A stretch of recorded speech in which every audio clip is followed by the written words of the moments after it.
Press পাসপোর্টে সেনজেনের visa approve আসছে। যদি আমি এটা বলি, এত পরিমাণ আমার ফোনে কল আসবে, মেসেজ আসবে। এই ভিসাটা হচ্ছে চেক রিপাবলিকের ভিসা।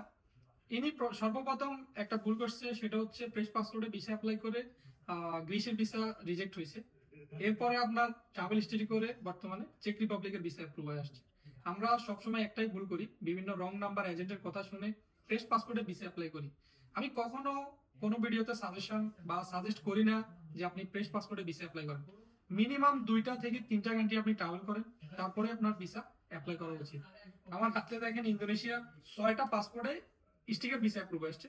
এই পাসপোর্ট গুলা এমিরাতের বিভিন্ন পার্ট থেকে আমাদের কাছে আসে, যেমন এই কোরিয়ারের মাধ্যমে এই পাসপোর্ট গুলো আসছে। এগুলো বিভিন্ন দেশের ভিসা প্রসেস করার জন্য, এখানে কিছু পাসপোর্ট আছে, এগুলো ভিসা প্রসেস করার জন্য আসছে আমাদের কাছে। আপনি এই ভিসাটা চাইলে ঘরে বসেই আমাদের মাধ্যমে 100% করে নিতে পারবেন। ভিসা হওয়ার পর আমাদেরকে পেমেন্ট করতে পারবেন। এটার জন্য তেমন একটা কোনো ডকুমেন্টের প্রয়োজন নেই, শুধুমাত্র পাসপোর্ট, ফটো, আপনার আইডি, ভিসা